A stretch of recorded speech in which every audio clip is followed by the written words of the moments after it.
Iran और Israel के दरमियान बढ़ती हुई कशीदगी को देखते हुए इजराइल के वजीर आजम नेतन्याहू ने आज एक बड़ा बयान जारी किया है। नेतन्याहू का ये कहना है कि ईरान अपनी असले की जो फैक्ट्रियां सीरिया और लीबिया के अंदर मौजूद है उनको एक्टिवेट कर रहा है। सैटेलाइट की मदद से तमाम की तमाम चीजें पता चला ली गई हैं कि ईरान लीबिया और सीरिया के अंदर अपने फौजी अड्डों को एक्टिवेट कर रहा है। हिजबुल्लाह को भी एक्टिवेट किया है और बहुत सारे मिसाइलों का रुख भी ईरान ने इजराइल की तरफ कर दिया है। मामलात कुछ ऐसे हैं कि इजराइल ने अपने आयरन डोम को अपनी सरहद के ऊपर तैनात भी कर दिया है। इस तमाम तर कहानी को देखते हुए अमेरिका ने अपने यूएसएस निमिट्स को ईरान की जानब मूव करवाना शुरू कर दिया है। उसके ऊपर कुछ ऐसे असला भी तैनात किया है ताकि ईरान को सप्रेस किया जा सके। नाज़रीन इकरामी, सदर डोनाल्ड ट्रंप के पास कुछ दिन बाकी रह गए हैं। वो व्हाइट हाउस छोड़ने से पहले एक नया तमाशा करके इस दुनिया को जंग की लपेट में छोड़कर जाएंगे। वो तमाशा होगा क्या?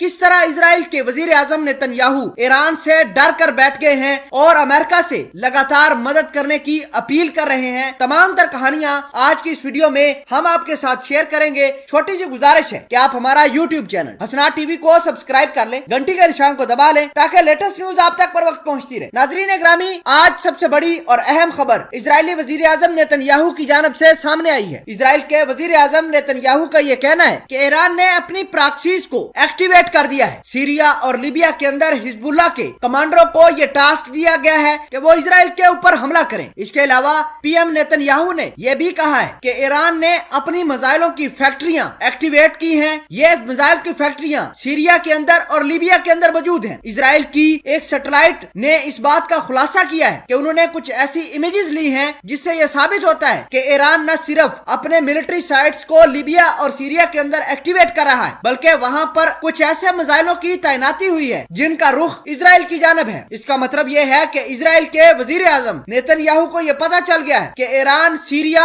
या फिर लीबिया से मिसाइल दागेगा और इजराइल को तबाह बर्बाद कर देगा। अब इजराइल ने अपने आप को बचाने के लिए कुछ बड़े इकदाम किए हैं। एक इकदाम तो यह किया है कि अपने मुल्क के चारों तरफ चारों कोनों पर बड़ी तादाद में आयरन डोम तैनात कर दिया है। ये आयरन डोम पहले भी हिजबुल्लाह के खिलाफ इजराइल इस्तेमाल करता रहा है। आपको ये बता दें कि आयरन डोम दुनिया का सबसे ज्यादा इस्तेमाल होने वाला और एक्टिवेट रहने वाला मिसाइल सिस्टम है। उसको हाई अलर्ट पर रख दिया है। दूसरे नंबर पर इजराइल के पास दो बड़े तैयारे हैं। एक तैयारा F-35 है जो अमेरिका ने दिया था, दूसरा F-16 है। इन तैयारों की मदद से इजराइल ईरान के एक एक चीज को मॉनिटर कर रही है। अगर ईरान सीरिया या लीबिया से इजराइल के ऊपर अटैक करता है तो इजराइल इन्हीं जहाजों की मदद से ईरान के ऊपर अटैक करेगा। सदर डोनाल्ड ट्रंप के जाने के लिए कुछ दिन बाकी रह गए हैं। सदर डोनाल्ड ट्रंप जाने से पहले पूरी दुनिया को जंग की आग में झोंकना चाह रहे हैं। वो ये चाहते हैं कि किसी न किसी तरीके से ईरान कुछ ऐसी गलती करे कि अमेरिका के पास जवाब हो, अमेरिका के पास कुछ जवाब हो, अमेरिका के पास कुछ पॉसिबिलिटी हो ताकि वो ईरान के ऊपर, ईरान की न्यूक्लियर साइट के ऊपर मिसाइल हमला कर सके। तो डोनाल्ड ट्रंप इंतजार में बैठे हुए हैं कि कब ईरान कुछ गलती करे और कब ईरान के ऊपर मिसाइल दाग दिए जाएं। दूसरे नंबर पर आबनाई हरमस के आसपास अमेरिका ने अपना यूएसएस निमिट्स लाकर तैनात कर दिया है। उसको हरकत भी दी है। अमेरिका ने इसके ऊपर 12 के करीब बॉम्बर तैयारे भी लाकर तैनात किए हैं ताकि ईरान के ऊपर यहां से हमला किया जाए। यूएसएस निमिट्स की बढ़ती हुई मूवमेंट को देखकर दुनिया के एक्सपर्ट्स ये कह रहे हैं कि अगर ईरान के ऊपर हमला होता है तो यूएसएस निमिट से ही होगा। तो नाज़रीन ग्रामी, कुछ मामलात बड़े खराब हो चुके हैं। ईरान और इजराइल जंग के दिहाने पर खड़े हैं और इस जंग की वजह से पूरी दुनिया के अंदर आग लग सकती है।